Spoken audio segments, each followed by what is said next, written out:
كلامه المجيد والفرقان الحميد. أعوذ بالله من الشيطان الرجيم. بسم الله الرحمن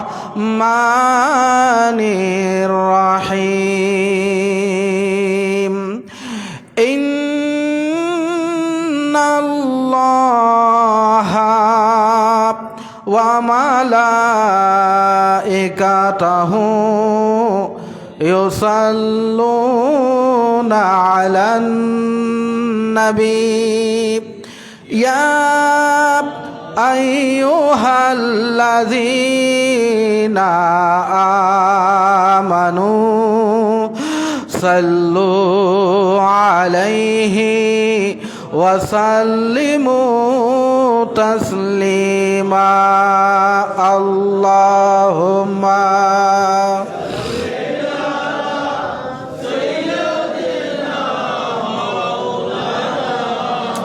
وعلى آل سيدنا.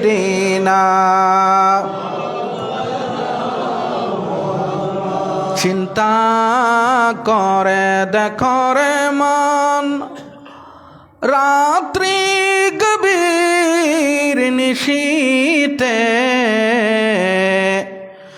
মরণ কালে কে যাবে তোর সঙ্গী হয়ে কবরে। আল্লাহুম্মা সাল্লি আলা মাওলানা মুহাম্মদ ওয়া আলা আলি সাইয়্যিদিনা। লক্ষ কোটি সালাম জানাই নবী আপনার কদমে, দয়া করে পার করিবেন রোজ হাশরের ময়দানে। আল্লাহুম্মা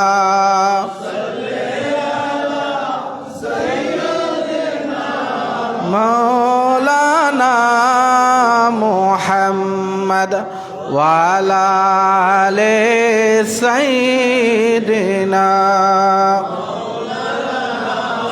বালাগাল উলা বিকামালিহি কাশাফাদ দুজা বিজামালিহি হাসুনাত জামিউ খিসালিহি।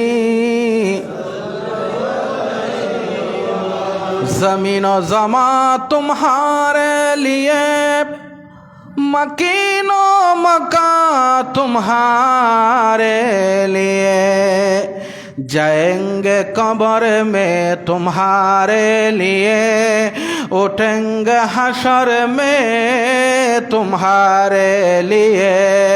बलगलो कशफत दुजा बिजमालिही हसनत जमीउ।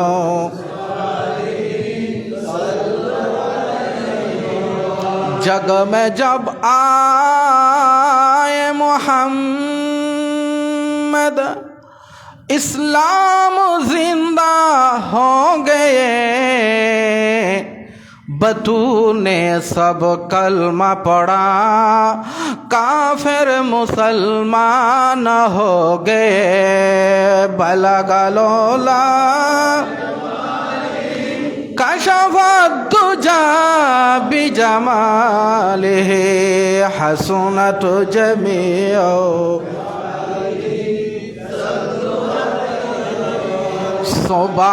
सुबहानल्लाह अल्हम्दुलिल्लाह,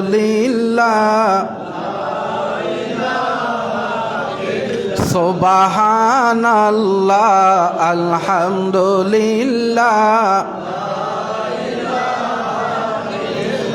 লা ইলাহা ইল্লাল্লাহ লা ইলাহা লা সুবহানাল্লাহ আলহামদুলিল্লাহ লা ইলাহা লা সুবহানাল্লাহ আলহামদুলিল্লাহ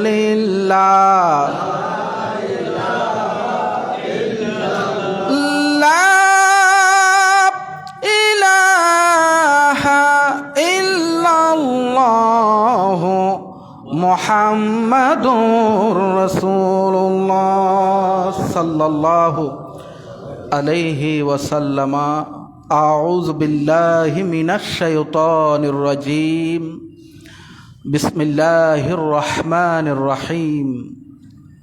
সুবহানাল্লাযী আসরা বিআবদিহি লাইলাম মিনাল মাসজিদিল হারাম ইলাল মাসজিদিল আকসা الذي باركنا حوله لنريه من آياتنا إنه هو السميع البصير صدق الله العظيم وصدق رسوله النبي الحبيب الكريم ونحن على ذلك من الشاهدين والشاكرين ربي صل وسلم وبارك عليه।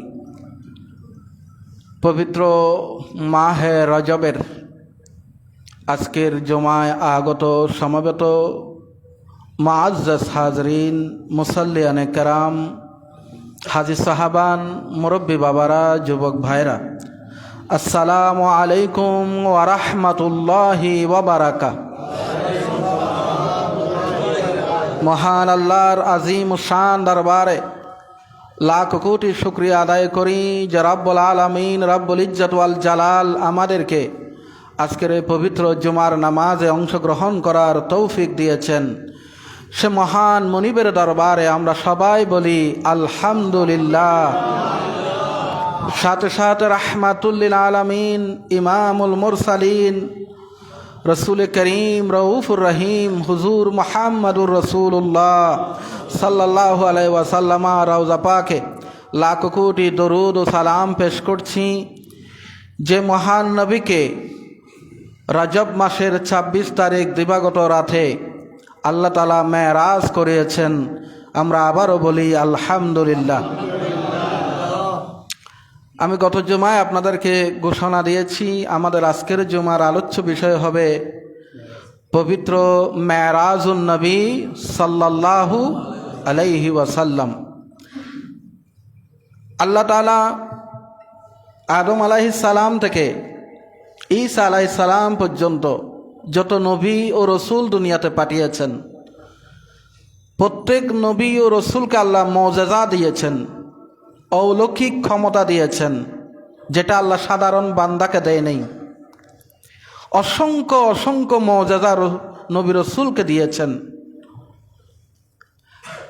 আল্লামা জালালউদ্দিন সুয়ুতি তার খাসায়েসুল কুবরার মধ্যে লিখছেন, আদম আলাইহিস সালাম থেকে ঈসা আলাইহিস সালাম পর্যন্ত সমস্ত নবী রসুলদেরকে যতগুলো মুআজিজা দিয়েছেন তার সবটুকুন আল্লাহ রসুলকে দান করেছেন। আরো জোরে বলুন। আর রসুল পাকের জীবনের শ্রেষ্ঠতম অন্যতম দুইটি মুআজিজা, একটি হলো কুরআনুল করিম, আরেকটি হলো মেরাজ। এটা হলো বিস্ময়কর এক মহান মুআজিজা, বিস্ময়কর এক মুআজিজা যেটা কোনো নবী রসুলকে আল্লাহ দেন। এটা হলো রসুল পাকের জীবনের অন্যতম শ্রেষ্ঠতম মুআজিজা। সবাই বলুন আল্লাহ পাক এই আলোচনা শুরু করার আগেই কুরআনুল করিম সূরা বনী ইসরাইলের প্রথম আয়াতে আল্লাহ পাক বলেছেন সুবহান, সুবহান। পৃথিবীতে কত ঘটনা ঘটেছে, কত বিস্ময়কর ঘটনা ঘটেছে, নবী রসুলদের কত বিস্ময়কর ঘটনা ঘটেছে। আল্লাহ কখনো কোনো ঘটনার শুরুতে বলেন নাই সুবহান। আমার পয়েন্টগুলো আপনারা নোট করবেন, নেওয়ার চেষ্টা করবেন এবং অন্তরে অন্তরে রসুল প্রেমকে জাগ্রত করেন, তাহলে আলোচনা আপনার কাছে খুব ভালো লাগবে। বলি আলহামদুলিল্লাহ। দেখুন, হযরত ইব্রাহিম আলাইহিস সালাম আগুনের মধ্যে 40 দিন ছিলেন। এই ঘটনা কুরআনুল কারীমে বিশাল ওয়াকিয়া আছে, কিন্তু আল্লাহ সুবহান দিয়ে এই ঘটনা শুরু করেন নাই। আল্লাহ তাআলা হযরত ইউনূস আলাইহিস সালামকে মাছের পেটে রেখেছিলেন 40 দিন। মাছের পেটে তিনি জীবিত, সেখানে তিনি জিকির করছে, লা ইলাহা ইল্লা আনতা সুবহানাকা ইন্নী কুনতু মিনাজ জালিমিন। আল্লাহ রাব্বুল আলামিন এত একটি বিস্ময়কর ঘটনা ঘটেছে ইউনূস আলাইহিস সালামকে কেন্দ্র করে, কিন্তু আল্লাহ এই ঘটনা শুরু করার সময় সুবহান দিয়ে শুরু করে নাই। আসহাবে কাহাফের ঘটনা হয়তো আপনারা অনেকেই শুনেছেন। 300 বছর একটি গুহার মধ্যে তারা ঘুমিয়েছিলেন। আল্লাহ পাক 300 বছর পরে তাদেরকে আবার জীবিত করে দিয়েছেন। এখনো সেই পাহাড় সাক্ষী, এখনো সেই গুহা সাক্ষী। শুধু তাই না, তাদের সাথে একটা কুকুর ছিল যার নাম কিতমির। আল্লাহ সেই কুকুরটাকেও 300 বছর পরে জীবিত করে দিয়েছেন। কিন্তু এত বিস্ময়কর ঘটনা ঘটার পরও আল্লাহ পাক এই ঘটনা শুরু করতে গিয়ে সুবহান শব্দ উল্লেখ। হযরত উযাইর আলাইহিস সালাম, সূরা বাকারার মধ্যে তার ঘটনা পাবেন। হযরত উযাইর আলাইহিস সালামকে আল্লাহ পাক 100 বছর পরে আবার জীবিত করে দিয়েছেন। এত বড় বিস্ময়কর ঘটনা, আল্লাহ পাক এই ঘটনার শুরু করার সময় সুবহান শব্দ দিয়ে শুরু। এমন শত শত ঘটনা কোরআনের ভিতরে আছে, কিন্তু আল্লাহ পাক কোনো ঘটনা শুরু করার সময় সুবহান দিয়ে শুরু করেন নাই। শুধু একটি মাত্র বিস্ময়কর ঘটনা, যেটা মেরাজুন নবী সাল্লাল্লাহু আলাইহি ওয়াসাল্লাম। আল্লাহ এই ঘটনা শুরু করার আগে আল্লাহ পাক নিজেই বলেছেন, সুবহানাল্লাযী আসরা বিআবদিহি লাইলাম মিনাল মাসজিদিল হারামি ইলাল মাসজিদিল আকসা। আরো জোরে বলুন না বাবা। আল্লাহ পাক নিজেই সুবহান পড়তেছেন, আমরা বলতেছি না সুবহান আল্লাহ। আমরা কোনো ঘটনা বললে, আশ্চর্যজনক কোনো ঘটনা শুনলে, বিস্ময়কর কোনো ঘটনা শুনলে আমরা কি বলি? সুবহান আল্লাহ বলি।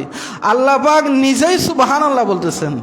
সুবহান, তিনি সেই মহান সত্তা, পবিত্র সত্তা। তিনি সেই সুমহান পবিত্র সত্তা, আল্লাযী আসরা বিআবদিহি, তিনি তার মাহবুব বান্দা প্রিয় নবী হুজুর মুহাম্মদুর রাসূলুল্লাহ সাল্লাল্লাহু আলাইহি ওয়াসাল্লামকে রাতের একটি অংশে, পুরা রাত না, রাতের একটি অংশে, মিনাল মসজিদিল হারামি ইলাল মসজিদিল আকসা, মসজিদ হারাম থেকে মসজিদ আকসা তথা মক্কা শরীফ থেকে ফিলিস্তিন পর্যন্ত ভ্রমণ করিয়েছেন।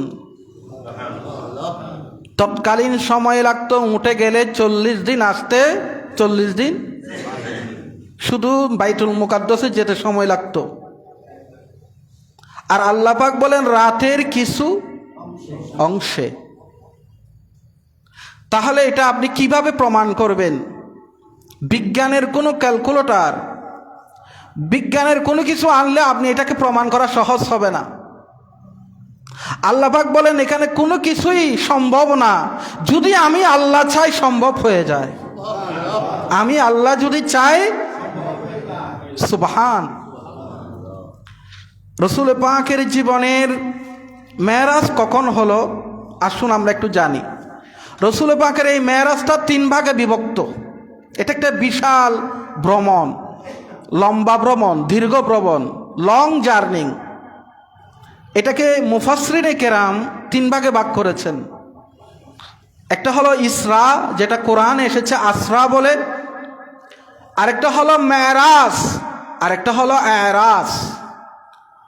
ইসরা হলো মক্কা শরীফ থেকে বাইতুল মুকাদ্দাস পর্যন্ত যে ভ্রমণ হয়েছে এই ভ্রমণের নাম ইসরা। এই ভ্রমণের নাম ইসরা। বাইতুল মুকাদ্দাস ফিলিস্তিন থেকে আসমান পর্যন্ত সিদরাতুল মুনতাহা পর্যন্ত যে ভ্রমণ হয়েছে এটার নাম মেরাজ। এটার নাম সিদরাতুল মুনতাহা থেকে কাবা কাউসাইন আও আদনা আল্লাহ তাআলার সাথে সাক্ষাৎ পর্যন্ত যে ভ্রমণটা হয়েছে ওটার নাম মেরাজ। বলেন তো কি? ইসরা। একটু সবাই বলেন ইসরা, মেরাজ, এরাজ। এই তিন ভ্রমণের সমন্বয়ে এটার পরিপূর্ণ নাম হলো মেরাজুন নবী। আমার আজকের জুমা হবে ইসরা নিয়ে। আজকের জুমা কি? আল্লাহ সময়ে বরকত দান করুন। সবাই বলেন আমিন। এরপরে আমাদের যে মাহফিল হবে, মাহফিলে বাকি আলোচনা হবে, বলে ইনশাআল্লাহ। মহানবীর মেরাজ রসুল করিম সাল্লাল্লাহু আলাইহি ইসলামের কোন প্রেক্ষাপটে আল্লাহ রসুলকে মেরাজ করাচ্ছেন দেখেন। মদিনা শরীফ হিজরত করার আগে আগে আল্লাহ রসুল খুব পেরেশানিতে ছিলেন। কেন? কারণ রসুল করিম সাল্লাল্লাহু আলাইহি ওয়াসাল্লামার সবচেয়ে কাছের মানুষ দুইজন। একজন হলো উম্মাহাতুল মুমিনিন, আমাদের আম্মাজান রসুল পাকের প্রথম স্ত্রী মা খাদিজাতুল কুবরা রাদিয়াল্লাহু তাআলা আনহা, যার জীবনের সবটুকুন আল্লাহ রসুলের কদমে উৎসর্গ করে দিয়েছে। রসুলের পাককে ঘরে এবং বাহিরে তিনি রসুলকে সহযোগিতা করেছেন। যিনি প্রথম মুসলিম, প্রথম নামাজি, প্রথম যিনি ইসলামের জন্য সবচেয়ে কোটি কোটি টাকা যিনি খরচ করেছেন, আল্লাহ রসুলকে সবচেয়ে বেশি ভালোবেসেছেন, সে মা খাদিজাতুল কুবরা ইন্তেকাল করেছেন। রসুল মানসিকভাবে খুব ভেঙে পড়ছেন, মানসিকভাবে তিনি টেনশনে আছেন। তার সাথে সাথে আবার একই বছরে ওনার আরেকজন প্রিয় মানুষ চাচা আবু তালেব, চাচা আবু তালেব উনি ইন্তেকাল করেছেন। উনি আল্লাহ রসুলকে ভালোবাসতেন। ওনার ছেলে হজরত আলী, মাওলা আলী শেরে খোদা, ওনার ছেলেও আল্লাহ রসুলকে তিনি বেশি ভালোবাসতেন। চাচা আবু তালেব সবসময় রসুলকে সহযোগিতা করেছেন। একই বছরে ওনার প্রথম স্ত্রী এবং একই বছরে ওনার চাচা আবু তালেব ইন্তেকাল করেছেন। তন্মধ্যে তিনি চলে গিয়েছিলেন, এগুলোর শিকার হয়ে তিনি চলে গেলেন তাইফে ইসলাম প্রচার করার জন্য। সেখানে একজন মানুষও ইসলাম কবুল করে নাই, বরঞ্চ রসুল পাকের উপর তারা নিষ্ঠুর নির্মম নির্যাতন করেছেন, রসুলকে রক্তাক্ত করেছেন। রসুল বেহুশ হয়েছে, ছোট ছোট বাচ্চা রসুলের পিছনে লেলিয়ে দেওয়া হয়েছিল, তারা রসুলকে পাথর মেরে মেরে রক্তাক্ত করেছে। তায়েফ থেকে আসলেন, আসার পর আরেকটা অ্যাক্সিডেন্ট হলো। সেটা হলো আল্লাহ রসুলের দুই মেয়ে, আবুল আহাবের দুই ছেলে বিয়ে করেছিল, একটার নাম উতবা আর একজনের নাম সাইবা। তখন তারা, এটা ইসলাম আসার আগে, কোরআন আসার আগে, কোরআন আসার সাথে সাথে যখন তারা কলেমার দাওয়াতি কাজ শুরু করলেন, উতবা এবং সাইবা রসুল পাকের দুই মেয়েকে তারা তালাক দিলেন। উতবাও তালাক দিয়ে দিয়েছে, সাইবাও। কারণ কয়টা পাইলাম? চারটা কারণ। আল্লাহ রসুল খুব মানসিকভাবে ভেঙে পড়ছেন, রসুল খুব টেনশনে আছেন। কাছের মানুষগুলো এখন অনেক দূরে, চাচা জেঠা আত্মীয় স্বজনরা আল্লাহ রসুলকে কাজ্জাব বলছে, রসুলকে মৃত্যুক বলছে, রসুলকে কবি বলছে, রসুল বলছে যে এটা রাতের বেলায় লিখে দিনের বেলায় আমাদের কাছে প্রচার করে মুহাম্মদ একজন মৃত্যুক। এগুলো কাছের মানুষগুলো বলছে। দেখেন একজন মানুষের তখন মানসিক অবস্থা কেমন হতে পারে। আপনার যখন মানসিক অবস্থা ভালো থাকে না, তখন কাছের মানুষগুলো আপনাকে সাহস যোগাবে, সান্ত্বনা দেবে, প্রশান্তি যোগাবে। বরঞ্চ তার উল্টো হয়েছে রসুল পাকের বেলায়। তখন রসুল করিম সাল্লাল্লাহু আলাইহি ইসলামকে মানসিক প্রশান্তি দেওয়ার জন্য, রসুল পাকের অন্তরে তাসাল্লি দেওয়ার জন্য রব্বুল আলামিন রসুল করিম সাল্লাল্লাহু আলাইহি ইসলামের দরবারে হযরত জিবরিলকে পাঠিয়ে দিলেন। বললেন আমার রসুলকে নিয়ে আসো, রাহমাতুল্লিল আলামিনকে নিয়ে আসো, আমি রব্বুল আলামিন আমার রসুলকে প্রশান্তি দান করব। জোরে বলুন না। রাসূল করিম সাল্লাল্লাহু আলাইহি সাল্লাম উম্মাহানির ঘরে এশার নামাজ পড়ে শায়িত আছেন। এশার নামাজ পড়ে একটু শুয়েছেন, সাত দুই ভাগ হয়ে যাচ্ছে। রাসূল করিম সাল্লাল্লাহু আলাইহি সাল্লামের ঘরে জিবরিল আলাইহিস সালাম আসলেন, মিকাইল আলাইহিস সালাম আসলেন, ইসরাফিল আলাইহিস সালাম আসলেন। আল্লাহ রসুলের কদম মুবারকে তারা ইশারা করে করে একটু একটু করে করে ডাকছেন, যেন রসুলের ঘুম দ্রুত কষ্ট না পায়। বললেন, ইয়া রসুল আল্লাহ, ইয়া হাবিব আল্লাহ, আমাকে আল্লাহ তাআলা আপনার কাছে পাঠিয়েছে। আল্লাহ তাআলা আজকে আপনাকে আরশের মেহমান বানাবেন। আরো জোরে বলুন না সুবহানাল্লাহ। আল্লাহ আপনাকে আরশের মেহমান বানাবেন। আল্লাহ পাক আপনার মানসিক অবস্থা পর্যবেক্ষণ করেছেন। রসুল আপনি রেডি হয়ে যান, আমরা আপনার ড্রাইভার হিসেবে, খাদেম হিসেবে এসেছি, আপনার জন্য গাড়ি প্রস্তুত হয়ে আছে। রসুল করিম সাল্লাল্লাহু আলাইহি সাল্লামকে উম্মাহানির ঘর থেকে নিয়ে গেলেন, কাবা শরীফের পাশে হাতিমের পাশে রসুলকে শুইয়ে দিলেন। রসুলের পাকের কণ্ঠনালী থেকে নাভি পর্যন্ত দুই ভাগ করে ফেললেন। এটাকে বলা হয় শক্কে সদর, ওপেন হার্ট সার্জারি। শক্কে সদর জীবনে রসুলের পাকের 4 বার হয়েছে। বলেন কয়বার? রসুলের পাকের শক্কে সদর হয়েছে 4 বছরে একবার, 8 বছরে একবার, 10 বছরে একবার, 52 বছরে একবার, এভাবে 4 বার হয়েছে। কয়বার? 4 বার। এই ঠিক মেরাজের আগে আগে রসুলের পাকের নাভি থেকে কণ্ঠনালী পর্যন্ত 2 ভাগ করে ফেলেছেন। 2 ভাগ করে রসুলের পাকের কলব বের করেছেন। এটা জান্নাতি পেয়ালার মধ্যে রাখলেন, জমজম কূপের পানি দ্বারা এটা কলবটাকে ধৌত করলেন, জমজমের কূপের পানি সেখানে লাগালেন। রসুল করিম সাল্লাল্লাহু আলাইহি সাল্লাম বলেন, আমি দেখে আছি। সুবহানাল্লাহ বলবেন না? কারো হাড় যদি বের করে, কলব যদি বের করে ফেলে, ওই মানুষ কি বেঁচে থাকবে? আর যখন ডাক্তাররা ওপেন হার্ট সার্জারি করে, তখন মানুষ কি হুঁশে থাকে না বেহুঁশে থাকে? বেহুঁশে থাকে। হুঁশ থাকা অবস্থায় এটা করা সম্ভব নয়। রসুল করিম সাল্লাল্লাহু আলাইহি সাল্লাম বলেন, জান্নাতি টিম এসেছে, তারা আমার ওপেন হার্ট সার্জারি করছে, আমি সব দেখে আছি। শুনো, আমি দেখলাম কালবুন সাদীদুন ফিহে আইনানে তুবসিরানে ওয়া উজনানে তাসমানে। আমি দেখলাম আমার কলবের মধ্যে 2টা চোখ আছে, 2টা কান আছে। আল্লাহর হাবিব বলেন, জান্নাতি টিম আমার শক্কে সদর করলো, আমার সিনা 2 ভাগ করে ফেললো। আমি দেখলাম আমার কলবটাকে জান্নাতি থালার মধ্যে রাখা হলো, জমজমের পানি লাগানো হলো। আমি দেখলাম আমার কলমের মধ্যে 2টা এক্সট্রা স্পেশাল 2টা চোখ আছে, 2টা কান আছে। এমন কান, যেই কান শুনে, সুবহানাল্লাহ, যেই চোখ দেখে। এই জন্য আমরা ইমাম বুখারীর একটা হাদিস দেখি, কিতাবুস সালাত। আল্লাহর হাবিব বলেন, তোমরা আমার পিছনে সাবধানে নামাজ পড়বা, সাবধানে নামাজ পড়বা। আমি এমন ইমাম, আমি সামনেও দেখি আবার পিছনেও দেখি। কে কিভাবে তোমরা রুকু করছো, কে কিভাবে তোমরা সাজদা করছো, আমি সেটাও দেখি। অতএব তোমরা রুকুতে তোমরা তাড়াহুড়া করবে না, সেজদাতে তাড়াহুড়া করবে না। শুধু তাই না, তোমাদের কার অন্তরে আল্লাহর কতটুকুন ভয় আছে, আমি রসুল সেটাও। আমরাও ইমাম, রসুল পাকও ইমাম, বেশ কম আছে না নেই? আমরা কেবল সামনে দেখি, পিছনে দেখি। আল্লাহর হাবিব বলেন, আমি এমন ইমাম, ইমামুল মুরসালিন, আমি সামনেও দেখি পিছনেও। কারণ আমার এক্সট্রা 2টা চোখ আছে, 2টা কান আছে।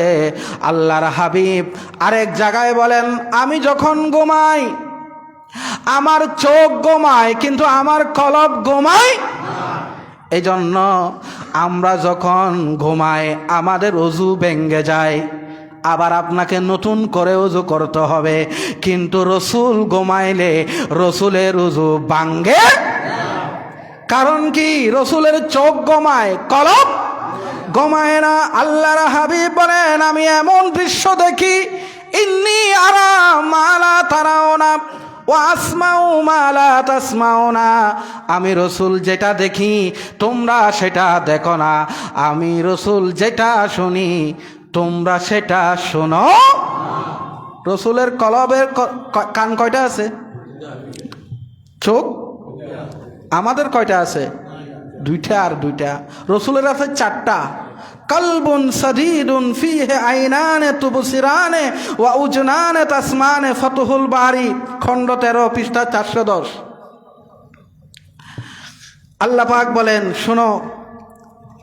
এরপরে রসুল পাক আমার বলেন, আমার কলবটাকে আবার সেখানে সেট করে দেওয়া হলো। আমার রসুলে আমার কলবের মধ্যে আল্লাহ পাক জ্ঞান, বিজ্ঞান, এলম, হেকমা যা যা দরকার সব কিছু আমার কলবের মধ্যে আল্লাহ তাআলা কুদরতিভাবে সেট করে দিয়েছেন।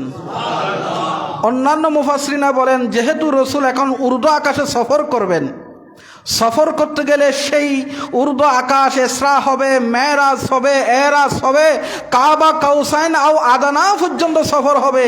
এই সফরের জন্য যে প্রস্তুতি দরকার সেই প্রস্তুতি আল্লাহ পাক কুদরতিভাবে করিয়ে দিচ্ছেন। হিমালয় পর্বতে যখন আরোহী উঠে তখন তার অক্সিজেনের বোতল আছে, আরও অন্যান্য সব বিষয় দেখবেন। যারা আরোহী তাদের শরীরটা বিশাল হয়ে যায়, অনেক কিছু নিয়ে তারা উঠে, কারণ যত উপরে উঠবেন তত বাতাস শূন্য হবে, আর বাতাস যখন থাকবে না অক্সিজেনও থাকবে না। তো রসুল উর্দু আকাশ ভ্রমণ করবেন, রসুল ভ্রমণ করার জন্য যে প্রস্তুতি দরকার আল্লাহ পাক তার কলবের মধ্যে সেটা সেট করে দিয়েছেন। রসুল বলেন, এরপরে আমাকে নিয়ে যাওয়া হলো দ্রুত। আমি গাড়িতে চড়লাম, জিবরিল আমার সামনে, মিকাইল আমার পিছনে। আমি একটা গাড়িতে বসলাম, গাড়িটার নাম হলো বুরাক। গাড়িটার নাম কি? বুরাক। বুরাক হলো বারকুন। বারকুন মানে বিদ্যুৎ। বর্তমান পৃথিবীতে সবচেয়ে দ্রুতগতি বাহনের নাম বিদ্যুৎ, যেগুলো বৈদ্যুতিক বাহন 1 সেকেন্ডে 1,86,000 মাইল। এত দ্রুত বাহন। রসুল করিম সাল্লাল্লাহু বলেন, আমি বুরাকে আমি উঠলাম, সামনে জিবরিল, পিছনে মিকাইল, মাঝখানে আমি বসলাম। এটা এমন গতি, এক কদম তার। আমি এখান থেকে উঠলাম, যত দূর যায় আমার চক্ষু সেখানে গিয়ে আরেক কদম। আমি চলে গেলাম একটা জায়গায়, আমাকে নিয়ে যাওয়া হলো। আমি দেখছি আমাকে বুরাক থেকে নামানো হলো। জিবরিল বলেন, ইয়া রাসূলুল্লাহ, আপনি এখানে 2 রাকাত নামাজ পড়ুন। রসুল পাক সাল্লাল্লাহু আলাইহি ওয়াসাল্লাম বললেন, আমি 2 রাকাত নামাজ পড়লাম। আমি বললাম, ইয়া আখি জিবরাইল, ও আমার ভাই জিবরিল, এটা কোন জায়গা যেখানে আমাকে নামাজ পড়তে বলা হলো?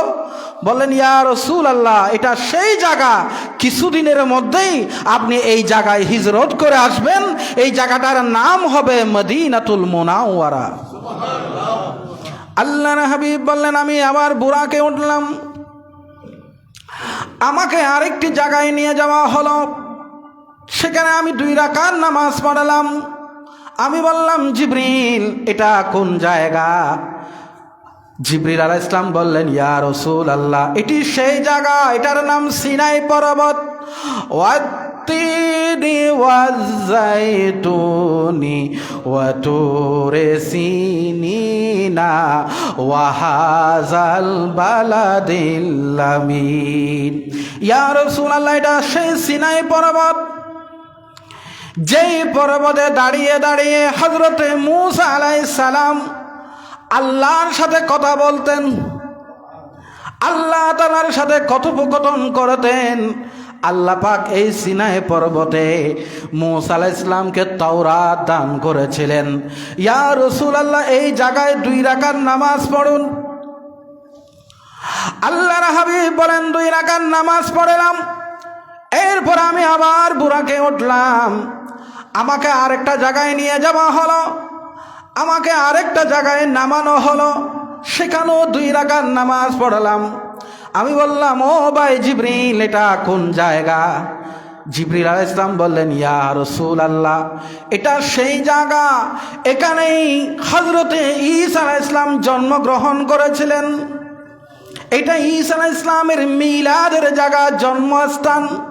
ঈসা আলাইহিস ইসলাম এখানে জন্ম লাভ করেছেন, যেটাকে বেতেলহাম বলা হয়। ইয়া রাসূলুল্লাহ, এখানে 2 রাকাত নামাজ পড়ুন। আল্লাহর হাবিব বলেন, আমি বেতেলহামে যাওয়ার সময় দেখলাম একটা লাল টিলা, আর লাল টিলার ভিতরে দেখলাম হযরত মুসা কালিমুল্লাহ দাঁড়িয়ে দাঁড়িয়ে নামাজ পড়ছে। কবরের ভিতর নাও পড়ে, কবরের ভিতরে মুসা আলাইহিস সালাম কবরে জিন্দা। আর শুধু জিন্দা না, আমি মুসা আলাইহিস সালামকে দেখলাম দাঁড়িয়ে দাঁড়িয়ে নামাজ পড়ছে। আমার বাবারা ভাইয়েরা, এখান থেকে একটা নোট নেন, সমস্ত নবীরা আপন আপন কবরে, সমস্ত নবীরা আপন আপন কবরে শুধু জিন্দা নয়, নবীরা সেখানে নামাজও পড়ে। আমাদের জন্য নামাজ নাই, নবীরা সেখানে নামাজ পড়ে, তাদের জন্য সেখানে রিজিকের ব্যবস্থা হয়। আল্লাহর হাবিব বলেন, তোমরা জুমার দিন বেশি বেশি আমার উপর দরুদ পড়বা। সাহাবায়ে কেরাম বলেন, ইয়া রাসূলুল্লাহ, আপনার ইন্তেকালের পরও কি পড়ব? আল্লাহর হাবিব বলেন, ও সাহাবীরা, নবীরা যখন কবরে চলে যায় সেখানে তারা মুর্দা থাকে না, সমস্ত নবীরা আপন আপন কবরে। মদিনা শরীফে রসুল পাক মরা না জিন্দা?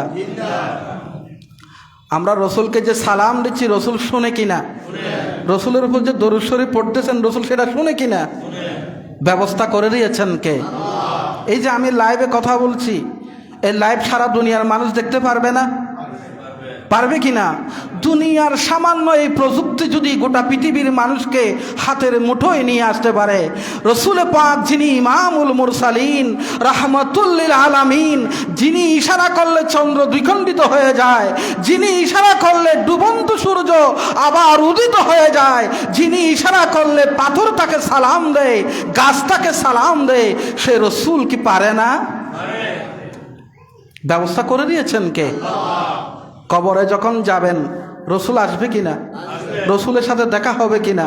ফেরেশতারা বলবে, মান হাজার রজুল, ইনি কে? আরেকটা হাদিসে আছে, ওয়ামা কুনতা তাকুলু ফি হাক্কে হাজার রজুল, ওরে আল্লাহর বান্দা, বলো তুমি রসুলে পাক সম্পর্কে দুনিয়াতে কি বলতা? তুমি এই রসুল সম্পর্কে দুনিয়াতে কি বলেছিলে? আচ্ছা, সেদিন হাজার হাজার মানুষ মারা যায় নাই? তা আপনার কবরে আসলে আরেক কবরে কেমনে যাবে? আপনি যদি বিবেক দিয়ে চিন্তা করেন, কমন সেন্স, যে এটা কিভাবে সম্ভব। ওই আল্লাহ পাক বলেন, আমি চাইলে একটা দায়িত্ব গোটি সারা দুনিয়ার মানুষ দেখতে পারে। রসুল পাক মদিনাতুল মুনাওয়ারায় থেকে সারা দুনিয়ার মানুষকে জিজ্ঞেস করতে পারে, ওয়ামা কুনতা তাকুলু ফি হাক্কা হাজার রাজুল, মান হাজার রাজুল, বলো আল্লাহর বান্দা উনি কে? পারে কিনা? আল্লাহর হাবিব বলেন, আমি দেখলাম মুসা আলাইহিস সালাম কবরে তিনি দাঁড়িয়ে দাঁড়িয়ে নামাজ পড়তেছেন। এরপরে আমি চলে গেলাম, আমার বুরাক চলছে, আমাকে একটা বৃদ্ধা মহিলা, সে আমাকে ডাকছে, খুব জয়ীফ হয়ে গেছে, তবে খুব মহিলাটা খুব আকর্ষণীয়, আমাকে ডাকছে।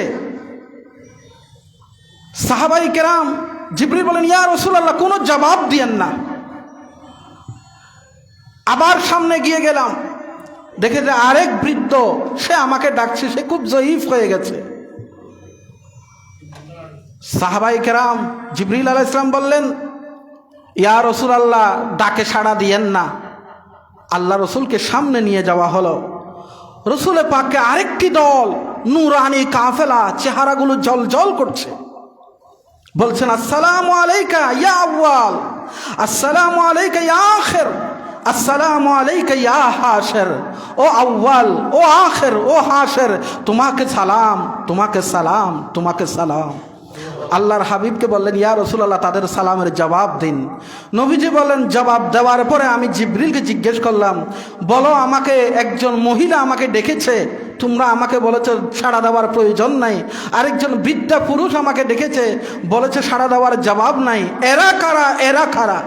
কয়, ইয়া রাসূলুল্লাহ, বৃদ্ধা মহিলা যেটা আপনাকে ডেকেছে ওটা হলো দুনিয়া। ওটা কি?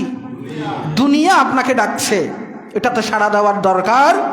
আর ওই যে পুরুষ যেটা, সেটা হলো শয়তান, সে আপনাকে ডাকছে, ওটার ডাকো জবাব দেওয়ার প্রয়োজন নাই।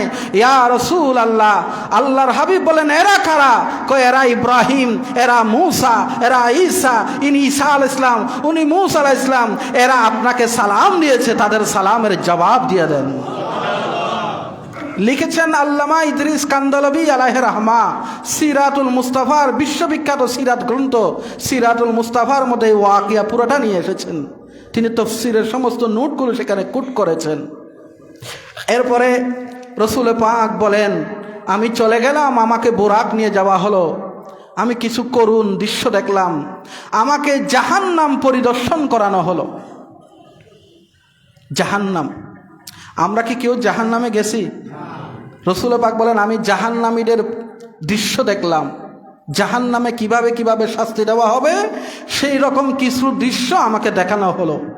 আমি গিয়ে দেখলাম, অবাক হয়ে গেলাম। আমি জাহান্নামের জিবরিল, মিকাইল তারা জাহান্নামের ঢাকনা তুলল, এক গভীর অন্ধকার, জাহান্নামের আগুন ধাউ ধাউ করে জ্বলছে, কিন্তু আগুনের কালার হচ্ছে কালো। জাহান্নামের আগুনের কালার কি? কালো। দুনিয়ার আগুনের কালার? আমি জিজ্ঞেস করলাম, ইয়া আখি জিবরাইল, ও জিবরাইল, এটা কালো কেন? কয়, ইয়া রাসূলুল্লাহ, এটাও আগুন লাল ছিল, কিন্তু এটা জ্বলতে জ্বলতে জ্বলতে জ্বলতে এখন ওটার কালার চলে গেছে, ওটা এখন কালো হয়ে গেছে।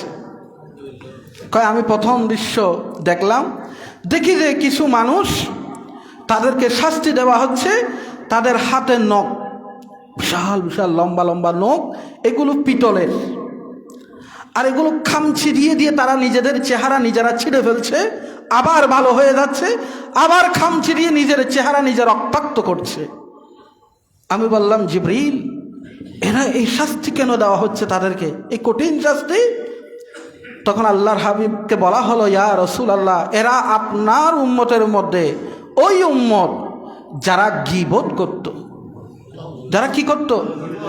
একজন আরেকজনের নামে গীবত করত। গীবতখোর যারা, কিছু আছে মদখোর, কিছু আছে ঘুষখোর, কিছু আছে সুদখোর, আর কিছু আছে গীবতখোর। এরা গীবত না করে থাকতে পারে না, গীবত করাটাই ওদের চরিত্র। গীবত করলে ওদের ভালো লাগে, তার মানে তাদের কলব ড্যামেজ হয়ে গেছে, কলব ঠিক নেই। রসুল পাক বলেন, এদেরকে দেখলাম তাদের হাতের নখ বড় বড় করে দেওয়া হয়েছে, নিজের চেহারা নিজে রক্তাক্ত করছে। আল্লাহ আমাদেরকে হেফাজত করুন। আরেকটা শাস্তি দেখলাম, সেটা দেখলাম যে নারী পুরুষ তাদের জন্য রান্না করা মাংস, রান্না করা খুব সুস্বাদু মাংস রান্না করা হয়েছে। এটা ডান দিকে আছে, আর বাম দিকে আছে পচা বাসি কাঁচা মাংস, যেগুলো থেকে গন্ধ বের হচ্ছে, ওগুলো রাখা হয়েছে। ওরা যখন ডানে যায়, ফেরেশতারা হাতুড়ি দিয়ে পিটায়, আর বামেরটা তারা খিদার যন্ত্রণায়, বামেরটা সে পচা বাসি দুর্গন্ধযুক্ত মাংসগুলো ওরা কাঁচা খাচ্ছে। আমি দেখে বললাম, ইয়া আখি জিবরাইল, মান হাউলাই, ও জিবরিল, এরা কারা? এদেরকে এই কঠিন শাস্তি দেওয়া হচ্ছে। আল্লাহর হাবিবকে বলা হলো, ইয়া রাসূলুল্লাহ, এরা তারা ওই স্বামী যার ঘরে একটা স্ত্রী ছিল, নেককার স্ত্রী ছিল, বৈধ স্ত্রী ছিল, তার বিবাহিত স্ত্রী ছিল, কিন্তু সেই স্ত্রী রেখে সে রাত্রি যাপন করেছে অবৈধ আরেক নারীর সাথে। সে হোটেলে রাত্রি যাপন করেছে, সে আরেক নারীর সাথে পরকীয়ায় আসক্ত হয়েছে, আরেক নারীর সাথে সম্পর্ক করেছে, তার গার্লফ্রেন্ড ছিল, সে অবৈধ নারীর দিকে হাত বাড়িয়েছে। আল্লাহ এই জন্য তাকে পচা বাসি মাংসের দিকে নিয়েছেন, আর তাকে সুস্বাদু রান্না থেকে বঞ্চিত করেছেন। ঠিক একই শাস্তি নারীর বেলায়ও হচ্ছে। অনেক নারী আছে স্বামী আদালতে, স্বামী অফিসে, স্বামী প্রবাসে, স্বামী অন্য জায়গায় কাজ কামে আছে, কিন্তু তিনি খালাতো ভাই, মামাতো ভাই, চাচাতো ভাই, স্কুল কলেজের বিভিন্ন বন্ধু বান্ধবের সাথে লিঙ্ক করে সে তার স্বামীর সাথে বিশ্বাসঘাতকতা করে আরেক পুরুষে আসক্ত হয়েছে। ঠিক ওই নারীরও একই শাস্তি। বলেন বাস্তবতা বর্তমান সময়ে সেটা এসে গেছে কিনা? আজকে সেটা বরং আপনি পেপার খুলেন, টেলিভিশন দেখেন, ফেসবুক দেখেন, দেখবেন স্বামী এক স্ত্রীর সাথে চলে যাচ্ছে, স্ত্রী আরেক স্বামীর সাথে চলে যাচ্ছে। এটা আজকের সমাজের বাস্তবতা। আমি তাদেরকে বলি, ভাই কেউ যদি এই কাজের সাথে গোপনে গোপনে জড়িত থাকেন, আজকে মেরাজের আলোচনা, রাসূল পাক বলেন আমি সদককে দেখে এসেছি। বলুন এখানে কারোর সাথে কি আমার কোনো পরিচয় আছে? হতে পারে অনেকে বলবেন যে হুজুর বোধহয় আমাকে বলছে। আমি কিন্তু কাউকে, আমি বলছি হাদিস। আপনার সাথে যদি সেটা মিলে যায়, আপনি বলবেন আহা আমি তো আজকে অনেক দিন ভুলের মধ্যে ছিলাম, খতিব সাহেবের আলোচনা শুনে আজকে আমি অনুতপ্ত হলাম, আল্লাহ তুমি আমাকে মাফ করে দাও। কথা বলেন ঠিক আছে কিনা? অনেক মসজিদে সুদের বিরুদ্ধে আলোচনা করা যায় না, ঘুষের বিরুদ্ধে আলোচনা করা যায় না, দুর্নীতির বিরুদ্ধে আলোচনা করা যায় না। হ্যাঁ, শুধুমাত্র এশকের ওয়াজ হয়, আর শুধুমাত্র মসজিদ কমিটিকে খুশি করার জন্য যা যা ওয়াজ করা দরকার তা তা করা হয়। ভাইয়েরা, আল্লাহকে জবাবদিহি করতে হবে। কাকে? এখানে কারোর সাথে আমার কোনো পরিচয় নেই, কাউকে আমি চিনি না কে কোন কাজে আছেন। আমি আল্লাহর ওয়াস্তে কথা বলছি। আপনার সাথে যদি মিলে যায় আপনি বলবেন আল্লাহ আমাকে মাফ করে দাও। আল্লাহুম্মা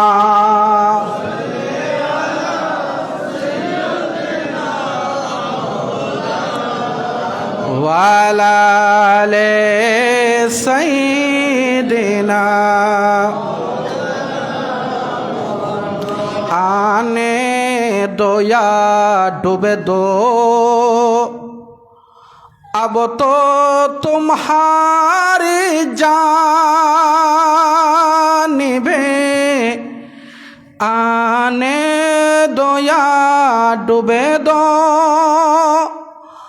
अब तो तुम्हारी जानिबे कश्ती तुम्हें पे चोड़ी लंगर उठा दिए हैं, उनकी महक ने दिल के गुनचे खिला दिए हैं। अल्लाहुम्मा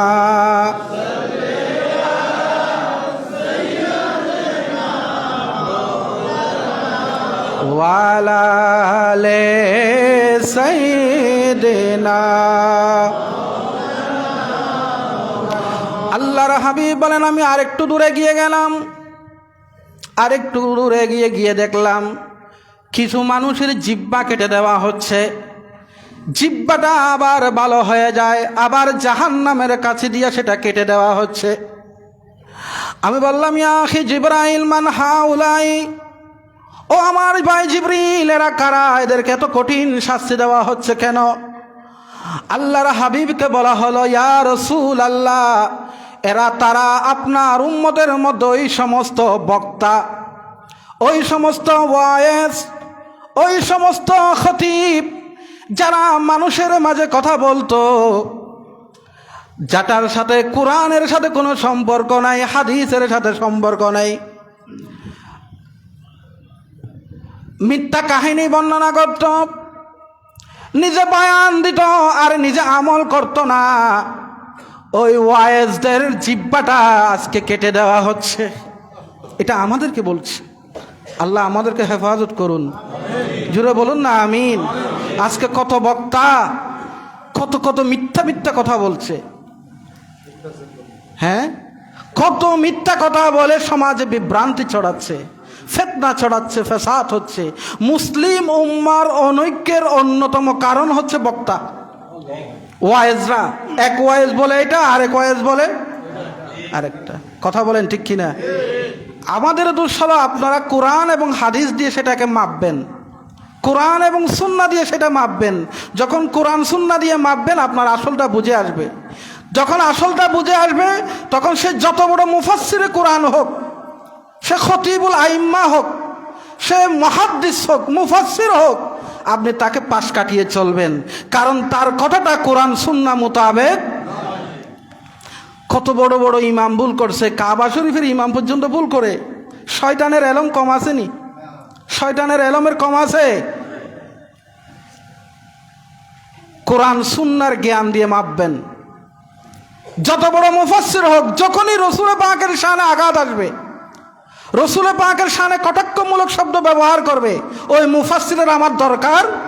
কারণ মুফাসসিরকে বলা হবে কবরে, ওয়ামা কুনতা তাকুলু ফি হাক্কি হাযার রাসূল, বলো তুমি রসুলের ব্যাপারে মিম্বরে কি খুতবা দিতা, রসুলের ব্যাপারে স্টেজের মধ্যে তুমি কি কথা বলতা, আজকে সেটার জবাব দাও। তুমি মুফাসসিরে কোরআন হয়েছ, রসুলে পাকের হাদিস পড়ে, রসুলে পাকের আনিত কোরআন পড়ে, সেই মুফাসসিরে কোরআন যদি রসুলের শানে কোনো কটাক্ষ করে, ওই মুফাসসিরে কোরআনের আমার কোনো প্রয়োজন নাই। একজন মুসি আমার জন্য অনেক শ্রেষ্ঠ, ওই মুসির অন্তরে যদি রসুলে পাকের প্রেম থাকে। কিছু বক্তা আছে যেটা নয় সেটাকে বানায়, উরুসের নামে ভণ্ডামি চলছে, আছে না নাই? মাজারে সেজদার নামে ভণ্ডামি চলছে। সেজদা কাকে দেওয়া হবে? আর কারণের জন্য কোনো সেজদা? এটা যত বড় মুফাসসির হোক, সে যদি বলে সেজদা জায়েজ আছে, ওই মুফাসসিরকে আমরা মানি না। মুফাসসির যদি বলে মাজারের সামনে নাচ গান করা জায়েজ আছে, ওটা যদি কোনো মুহাদ্দিসও বলে, ওই মুহাদ্দিসকে আমরা মানি না। কারণ আমার কোরআন এবং সুন্নাহ বলছে যে মাজারের সামনে নারী পুরুষ একসাথে হওয়া জায়েজ নাই। কথা বলেন ঠিক কিনা? আমরা কোরআন এবং সুন্নাহ দিয়ে মাপবো। বক্তা বিক্রি হয়ে যেতে পারে ডলারের কাছে, টাকার কাছে, ওই মতোয়াল্লির কাছে, মসজিদ কমিটির কাছে বক্তা বিক্রি হতে পারে, কিন্তু আপনার ঈমান আপনি বিক্রি করতে পারেন না, কারণ আপনি আল্লাহ তাআলার দরবারে হাজির হতে হবে। সময় তো চলে গেল, একটা নয় আর 2 মিনিট। আমি চাচ্ছিলাম এসরাটা আপনাকে শেষ করে দিয়েছি। রসুল বলেন, আমি দেখছি আমার উম্মতের বক্তাদের জিহ্বা কেটে দেওয়া হচ্ছে, আবার ভালো হচ্ছে, আবার জিহ্বাটা কেটে দেওয়া হচ্ছে। আমাদের বক্তারা যদি একটু মহব্বতের ভাষা নিয়ে, নবী প্রেম নিয়ে, রসুল প্রেম নিয়ে যদি কথা বলে মাঠে ময়দানে, এত বিভক্তি আসবে না, তো এত ফেতনা ফেসাদ হবে না, আমরা সবাই ঐক্যবদ্ধ হতে পারবো ইনশাআল্লাহ। আল্লাহ আমাদেরকে তৌফিক দান করুন। আরেকটা শাস্তির কথা বলি, কয় আমি রসুল দেখছি, আরেকটু এগিয়ে গেলাম, দেখলাম তার সামনে সাপ আর বিচ্ছু ছেড়ে দেওয়া হয়েছে। সাপ আর বিচ্ছু তাকে বারবার দংশন করছে, বারবার দংশন করছে, আবার সে আগের জায়গাটা ভালো হয়ে যাচ্ছে। আমি বললাম, ইয়া আখি জিবরাইল মান হাউলাই, ও ভাই জিবরাইল, এদের কি অপরাধ?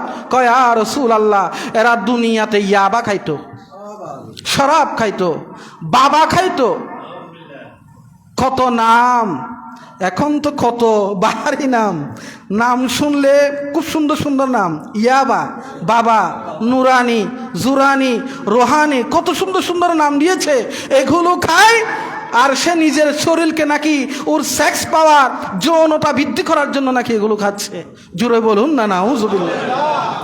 এই যাদের অবস্থা হবে, আল্লাহর হাবিব বলেন তাদেরকে সাপ, বড় বড় অজগর সাপগুলো তার সামনে ছেড়ে দেওয়া হবে আর বারবার দংশন করা হবে তাকে।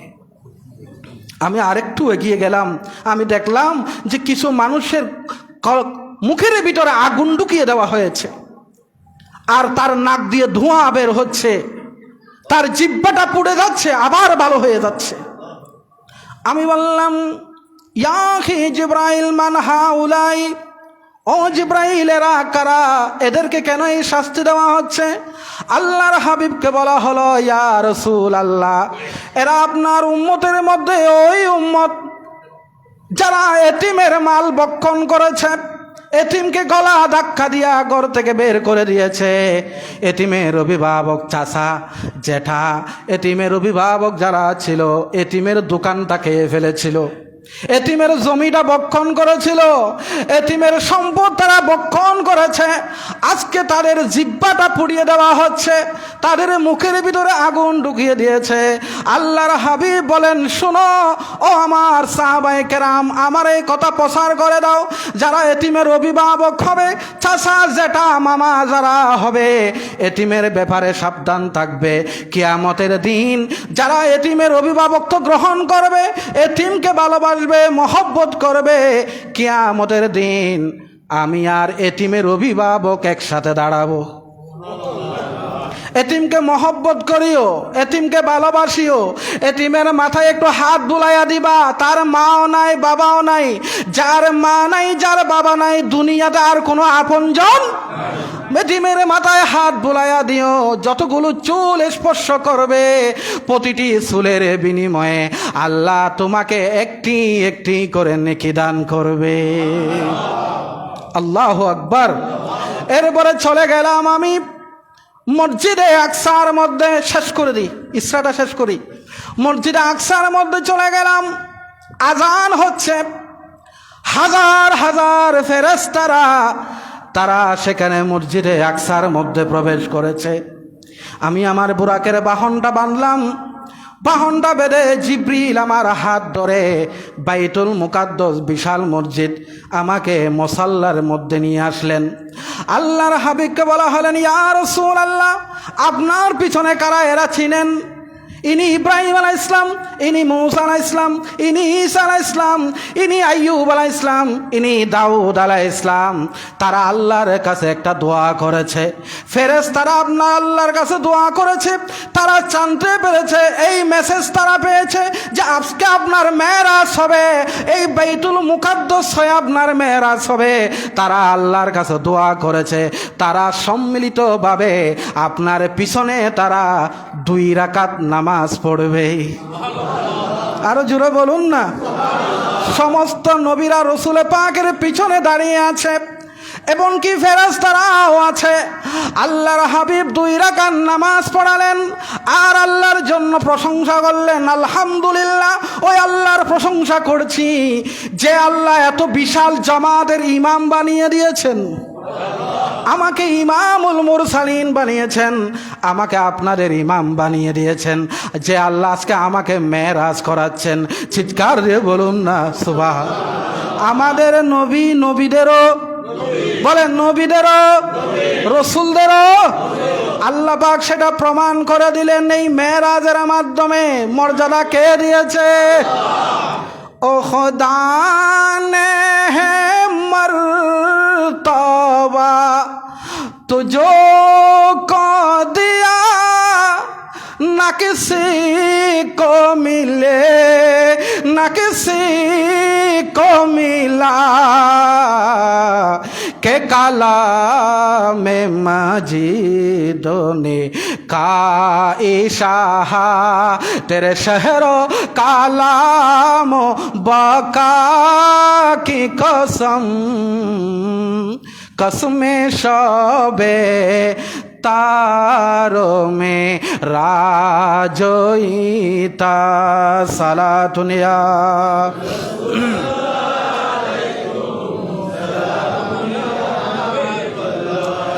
আল্লাহ রসুলের মেরাজ কয় ভাগে ভাগ করছেন?